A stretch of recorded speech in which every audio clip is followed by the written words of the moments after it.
जय हिंद दोस्तों, कैसे हैं आप लोग। मैं आशा करता हूं आप लोग मस्त होंगे, तंदुरुस्त होंगे, पटन पटन में लगे होंगे। आज बात करेंगे आरआरबी जेईई 2026 को लेकर। हालांकि उत्तर कुंजी इसका जारी कर दिया गया है।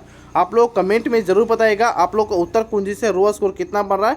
आप लोग कमेंट में ज़रूर बताइएगा आपने किस कैटेगरी से एग्जाम दिया था, प्लस आपका जोन क्या था, कमेंट में ज़रूर बताइएगा। चलिए बात करते हैं। देखिए, उत्तर कुंजी आने से पहले सभी का मार्क्स कुछ ना कुछ बढ़ते हुए प्रतीत होता है, लेकिन जैसे ही आंसर की आती है तो सभी के मार्क्स में कुछ ना कुछ घटाव जरूर होते हैं। जो 80 वाले होते हैं उन 60 पा जाते हैं, 60 वाले 40 में बेचारे लोग आ जाते हैं। ये सभी के साथ होता है, सिर्फ आपके साथ नहीं हुआ है। लेकिन इसी बीच क्या गुड अटेम्प्ट रहने वाली है जो काफ़ी इंपॉर्टेंट हो जाती है CBT2 की तैयारी करने के लिए। बहुत से बच्चे के मन में सिर्फ एक ही डाउट अभी तक बचा है, क्या मैं CBT2 की तैयारी करूं या मैं ये एग्ज़ाम स्किप कर दूं या तैयारी में स्किप कर दूं। तो सारा डाउट क्लियर करेंगे आपको इस वीडियो में, तो वीडियो को शुरू से अंत तक जरूर देखेगा। अगर चैनल पहली बार विजिट किया हो तो चैनल को सब्सक्राइब कर सकते हैं, बेल आइकन दबा सकते हैं, क्योंकि आरआरबी जेईई एग्जाम से जुड़ी कोई भी इन्फॉर्मेशन आएगी, नोटिस आएगी, रिजल्ट के रिगार्डिंग कुछ भी अगर इन्फॉर्मेशन आएगी तो सबसे पहले आपको इसी चैनल पर देखने को मिलेगी। चलिए सबसे पहले बात करते हैं जो आपका आंसर की जारी किया गया था उसके हिसाब से, यानी कि 5 तारीख का आपका आंसर की जारी कर दिया गया। जी हाँ दोस्तों, अगर बात किया जाए क्लोजिंग विंडो को लेकर और ऑब्जेक्शन की, तो 11/3 यानी कि 11 मार्च तक आप लोग ऑब्जेक्शन लगा सकते हो। एक क्वेश्चन पर ऑब्जेक्शन लगाने का आपको पता होगा 50 रुपया फ़ी रखा गया है। तो एक क्वेश्चन पर आप सोच समझ कर ऑब्जेक्शन लगाइए, लेकिन 1-2 दिन के बाद ये भी डाटा आपको दे दिया जाएगा कौन सा क्वेश्चन पर सबसे ज़्यादा बोनस अंक मिलने वाले हैं, कौन सा अंक जो कौन सा क्वेश्चन है वो कौन सबसे ज़्यादा किस क्वेश्चन पर आपत्ति दर्ज कराई गई है। यह भी 1 से 2 दिन के अंदर में आपको डाटा हम प्रोवाइड कराएंगे। चलिए बात करते हैं इसमें कितने पद थे, तो मैं आपको बता दूं इसमें टोटल 2585 इसमें टोटल पद थे। कुल आवेदन की बात किया जाए तो लगभग 14 लाख के अप्रोक्स में इसमें टोटल आवेदन पाए गए थे। लेकिन उपस्थिति की बात की जाए तो वही लगभग 50% लगभग उपस्थिति इसमें दर्ज कराई है, यानी कि 5 से 6 लाख अभ्यर्थी ही इस परीक्षा को दिए। बाकी जितने भी जो फॉर्म भरे थे अभ्यर्थी, सारा एग्ज़ाम स्किप कर दिए किसी कारणवश। अब बात करते CBT क्वालिफाई कितने लोग करेंगे, तो 15 गुना बच्चे को CBT जो 1 है क्वालिफाई किए जाएंगे, यानी कि लगभग 38,000 के लमसम में बच्चे क्वालिफाई करेंगे CBT1। यानी कि यही जो बच्चे 38,775 यही बच्चे हैं जो CBT2 में बैठेंगे। जी हाँ दोस्तों, CBT2 में यही वो बच्चे हैं जो बैठेंगे। चलिए बात करते हैं CBT2 कौन कौन बैठेगा, ये भी आपको डाउट क्लियर करेंगे। बात किया जाए एग्ज़ाम लेवल को लेकर, तो एग्ज़ाम आपका मैं बता दूँ मॉडरेट टू हार्ड एग्ज़ाम रहा है। जी हाँ दोस्तों, एग्ज़ाम आपका मॉडरेट टू हार्ड रहा है, यह आप सभी को पता होगा। बात करते हैं इसके वैकेंसी को लेकर, रिक्तियाँ क्या थी। तो जनरल में 296, OBC के बात किया तो 620, EWS 246, SC के बात किया तो 411, ST में से 221 के अप्रॉक्स में, और टोटल बात किया जाए तो 2550 इसमें टोटल वैकेंसी निकाली गई थी आरआरबी जूनियर इंजीनियर के पदों पर। ठीक है, आपको तक यहाँ सारा डाउट क्लियर हो चुका होगा। चलिए बात करते किस जोन में कितना वैकेंसी निकाली थी, किस कैटेगरी में क्या थी, उसके बारे में भी थोड़ा देख लेते हैं एक नज़र। जैसे कि बात किया जाए अहमदाबाद में, तो टोटल 151 वैकेंसी निकाली गई थी, जिसमें UR से 68 और SC से 22, ST से 19, OBC से 39, EWS से 12 थे। हालांकि सारा कुछ आपका यहाँ प्रोवाइड कराया गया है, तो आप एक एक करके विस्तार से देख सकते हैं। बाकी अजमेर में 40, बेंगलुरु में 80, भोपाल में 58, भुवनेश्वर में 36, बिलासपुर में 128 और चंडीगढ़ में 108 वैकेंसी निकाली गई थी। चेन्नई की 169, गोरखपुर में 98, गुवाहाटी में 7, जम्मू कश्मीर की बात किया जाए तो 95, कोलकाता में 628, मालदा 45 और मुंबई की बात किया जाए तो 434।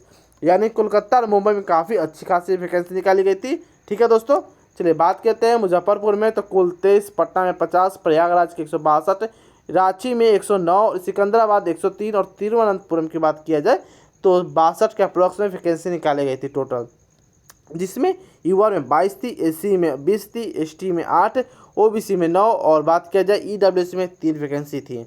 चलिए बात करते हैं अब इसके आगे विषय अनुसार कठिनाई स्तर के बारे में बात करेंगे। जैसे कि मैथ जो आपका प्रश्न पूछा गया था, इसमें मॉडरेट प्रश्न आपका था लेवल, लेकिन आप सभी की तैयारी अगर अच्छी होगी तो आपको इजी लग सकता है। अगर आपकी तैयारी कम होगी या वीक होगी आपकी मैथ, तो आपको ये हार्ड भी लग सकता है। ये आपकी और हमारी तैयारी पर निर्भर करती है। लेकिन आंसर के आने के बाद मैथ का जो लेवल देखने को मिला है, बच्चों का रिव्यू देखने को मिला है, उसके हिसाब से मैथ मॉडरेट बताया जा रहा है। जनरल अवेयरनेस की बात किया जाए तो हार्ड थी, रीजनिंग मॉडरेट टू हार्ड और साइंस हार्ड थी। आप भी अपना डाटा शेयर कर सकते हैं कमेंट सेक्शन में, वहाँ से हमें और भी कट ऑफ को एनालिसिस करने में काफ़ी आसानी होगी। तो अपना डाटा ज़रूर छोड़ें, आप किस कैटेगरी से एग्ज़ाम दिए थे, आपका जोन कौन सा था और आपका रो स्कोर कितना बढ़ा है, कमेंट में आप लोग ज़रूर बताइएगा। चलिए बात करते हैं इस आरआरबी जेईई CBT 1 में। तो कुल 100 प्रश्न पूछे गए थे जो कि 100 अंकों के थे। सही उत्तर पर 1 अंक और निगेटिव मार्किंग्स में थी -1/3 की। यानी कि अगर आपने एक क्वेश्चन गलत 3 क्वेश्चन अगर आपने गलत किया तो आपका 1 नंबर काट ले जाएंगे सही में से। तो यहाँ तक आपका सारा डाउट क्लियर हो चुका होगा। चलिए अब बात करते हैं न्यूनतम यानी कि जो मिनिमम क्वालिफाइंग मार्क्स क्या होना चाहिए। तो बता दो, अगर CBT 1 के लिए सामान्य वर्ग के लिए 40%, OBC और SC के लिए 30%, ST के लिए 25%, जो अदर कास्ट है ST और PWD वगैरह के लिए अलग से उनकी तैयार होती है। ठीक है, चलिए बात किया जाए 25 फरवरी जो तीसरी शिफ्ट थी जो काफ़ी हार्ड पूछी गई थी। आपकी जो 25 फरवरी की तीसरी शिफ्ट हार्ड थी। 19 फरवरी की तीसरी शिफ्ट 44 अंक जो कि ये भी हार्ड थी। 20 फरवरी की दूसरी शिफ्ट मॉडरेट टू हार्ड जो कि 45 अंक का इसमें एवरेज मार्क्स बन रहे बच्चों का। और 19 फरवरी की प्रथम शिफ्ट यानी कि फर्स्ट शिफ्ट 47 जो कि ये भी मॉडरेट टू हार्ड। और 19 फरवरी की तीसरी शिफ्ट मॉडरेट टू हार्ड।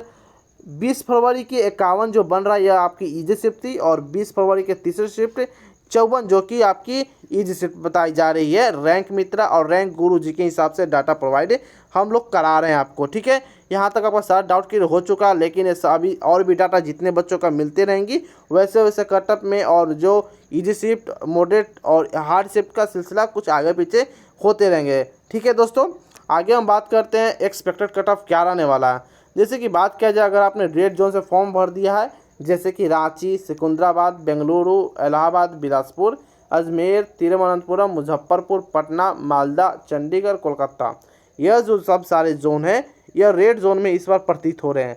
अगर आपने यहाँ से फॉर्म भरा है तो UR में अगर 70 से 73 क्वेश्चन अगर अटैम्प्ट कर रहे हैं सही है तो ठीक ठाक है। OBC की बात किया जाए तो 66 से 68, SC की बात किया जाए तो 60 से 62, ST 55 से 60 और EWS की बात करें तो 63 से 65 के अप्रॉक्स में अगर आपने क्वेश्चन या मार्क्स सही कर पा रहे हो तो आप लोग ठीक है, गुड अटैम्प्ट में है, सेफ स्कोर में, तो आपको टेंशन लेने की ज़रूरत नहीं है। आप लोग CBT 2 की तैयारी आप कर सकते हैं। जी दोस्तों, अगर आपने लोग इतना मार्क्स अचीव कर पा रहे हो तो आप CBT 2 की तैयारी में लग सकते हो, मेंस की तैयारी कर सकते हो।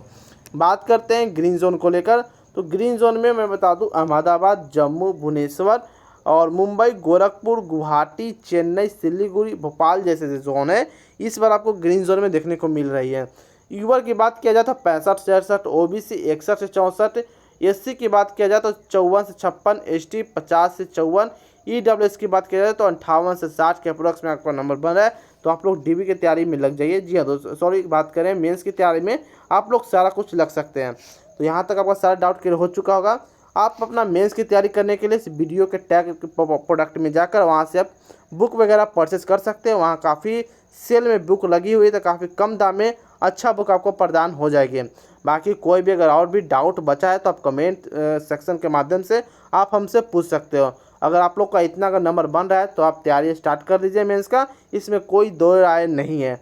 बाकी और भी इन्फॉर्मेटिव वीडियो के लिए आप मेरे चैनल को सब्सक्राइब कर सकते हैं, बेल आइकन दबा सकते हैं, क्योंकि RRB जेईई से जुड़ी कोई भी इन्फॉर्मेशन आती है, नोटिस आएगी, रिजल्ट के रिगार्डिंग कोई भी इन्फॉर्मेशन होगी तो सबसे पहले आपको इसी चैनल पर देखने को मिलेगी। तो फिर मिलते हैं कोई और अनदर इन्फॉर्मेटिव वीडियो में, तब तक के लिए जय हिंद, जय भारत दोस्तों।